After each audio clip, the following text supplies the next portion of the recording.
Les chrétiens modernes ont adopté pour côté l'offensé et après demander pardon au lieu de vivre une vie seule en Christ. Le christianisme est une vie qu'on ne vit pas à l'église, mais plutôt dans les lieux secrets où le pasteur ne peut pas te voir, où les bien-aimés de l'église ne sont pas là. Les chrétiens modernes ont adopté comme un slogan de Dieu que Dieu est dans l'âme et ne regarde pas à l'habillement. Le christianisme est une vie qu'on ne vit pas à l'église, mais plutôt dans les lieux secrets que le pasteur ne peut pas te voir, où les bien-aimés de l'église ne sont pas là.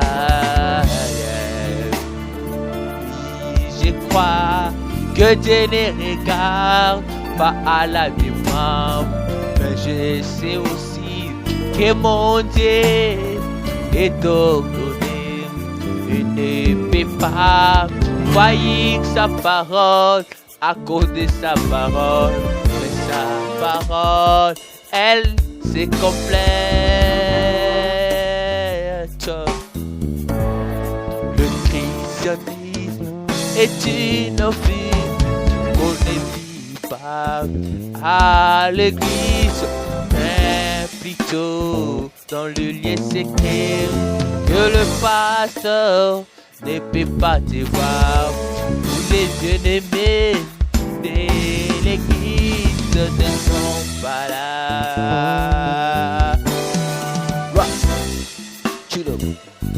Jésus-Christ a dit dans sa parole quiconque regarde une femme pour la convoiter, il a déjà commis l'adultère avec elle. Et je crois aussi qu'une femme qui a le Saint-Esprit ne sortira pas mal habillée, car en elle il y a celui qui dit sa parole.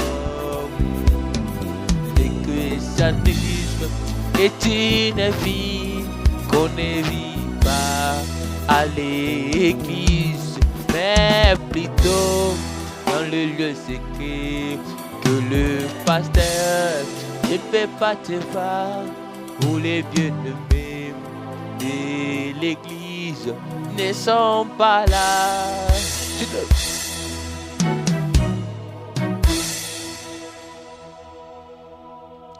Cette mélodie, je l'ai tirée vu au comportement de nos bien-aimés, frères, les chrétiens, les frères et sœurs, c'est vu à leur comportement et les offenses, ils pêchent et après il se dit qu'on doit demander pardon, vu que le pardon c'est la parole de Dieu.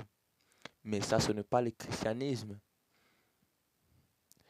Tu pêches volontairement et tu te dis que tu iras demander pardon. Ça, ce n'est pas le christianisme. Les apôtres primitifs ne faisaient pas ça. Un péché, tu pêches volontairement pour que à la fin tu ailles demander pardon. Ils ont encore une autre coutume de dire comme slogan que Dieu est dans l'âme et ne regarde pas l'habillement. Mais Jésus-Christ a dit dans ta propre parole que quiconque regarde une femme pour la convoiter a déjà commis l'adultère avec elle. Mais comment est-ce qu'un frère peut regarder une femme et la convoiter? Souvent, se vit à l'habillement des femmes qui portent de cercles, les femmes qui sont mal habillées. Voyez-vous? Oh, sœur, tu n'as pas le Saint-Esprit si tu portes mal, si tu t'habilles mal.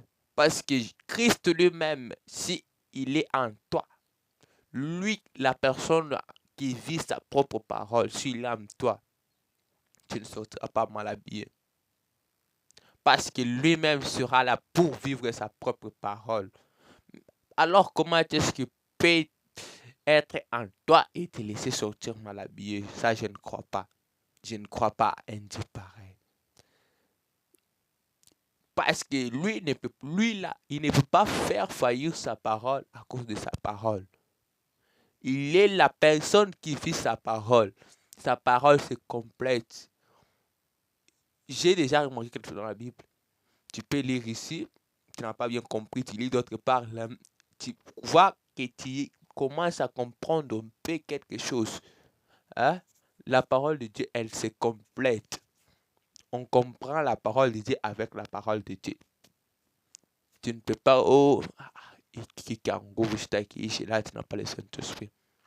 L'évidence même que la personne a le Saint-Esprit, cette personne-là vit la parole de Dieu sans être forcée, sans être bousculée par son père ou sa mère.